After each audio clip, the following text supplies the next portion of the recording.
नमस्कार मंडळी, तुमचं स्वागत आहे माझ्या चॅनलवर. मी सविता. तर आता इथे बघा, जिरे, हिरवी मिरची, कोथिंबीर आणि लसूण आणि त्याच्यामध्ये 1 चमचा शेंगदाणे भाजलेले अशी छान पेस्ट केली, साईडला ठेवून दिलं.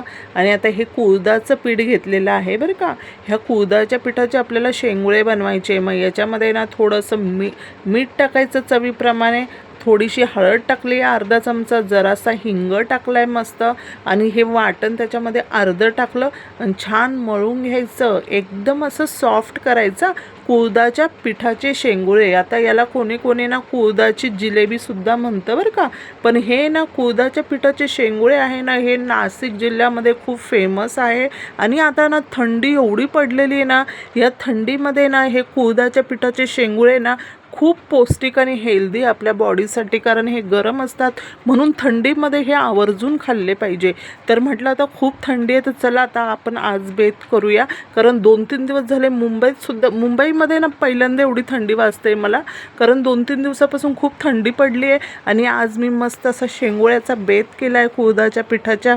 आणि असे छान ते शेंगुळे मस्त करून घ्यायचे. जास्त जाड नाही, बारीक नाही, एकदम छान असे करायचे, कारण मग ते शिजतात लवकर. आता इथे बघा, पातेल्यामध्ये लगेच तेल टाकलं. तेल गरम झालं आणि राहिलेलं वाटण टाकायचं आणि छान तेलामध्ये असं परतून घ्यायचं ते. आणि थोडंसं पीठ ठेवलं आहे आणि त्या पिठामध्ये मी गरम पाणी टाकून ठेवलं आहे, ते पण आपल्याला याच्यामध्ये टाकायचं आहे. आता हे बघा, इथे छान वाटण झालं आणि पाणी याच्यामध्ये टाकून द्यायचं मस्त. आणि हे मिक्सरचं जार सगळं धुवून त्याच्यामध्ये टाकायचं छान. आपल्याला ना याच्यामध्ये पुन्हा थोडंसं मीठ टाकायचं, कारण याच्यामध्ये मीठ आहे ना एकदम परफेक्ट गेलं पाहिजे. शेंगुळे खायची काय मज्जा असते, बाप रे बाप, काय सांगू तुम्हाला. तर आता उकळी आल्यानंतर ना अर्धे शेंगुळे मी त्याच्यामध्ये सोडले आणि झाकून ठेवायचे. सगळे एकदम टाकायचे नाही, नाही तर सगळे खाली गच्च बसतात. आता बघा, इथे परत उकळी आली. आता उकळी आल्यानंतर आपले राहिलेले शेंगुळे मी याच्यामध्ये टाकलेले आहे.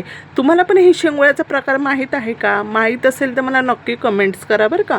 आता राहिलेले आहेत ना, हे पुन्हा मी याच्यामध्ये टाकून दिले, पुन्हा झाकून ठेवले. पुन्हा याला उकळी आली आणि आता छान उकळी आल्यानंतर ना याला इथे गॅस स्लो करायचा, झाकण ठेवायचं आणि मस्त शिजवून द्यायचे याला. थंडीमध्ये काय मज्जा आहे हे खायची, बाप रे बाप. आणि हे पीठ होतं ना, ते पण मग आता बघा 50% शिजल्यानंतर हे पीठ मस्त मिक्स केलं आणि त्याच्यामध्ये छान टाकून दिलं. आता इथे परत उकळी आली, गॅस स्लो करायचा आणि मंद आचेवर छान शिजवून द्यायचे, एकदम सॉफ्ट. तर आता एवढे मस्त आपले शेंगुळे रेडी झाले आहेत. व्हिडिओ आवडला असेल तर लाईक करा, चॅनलला सबस्क्राईब करा आणि शेंगुळे खायला या. चला मग, बाय बाय.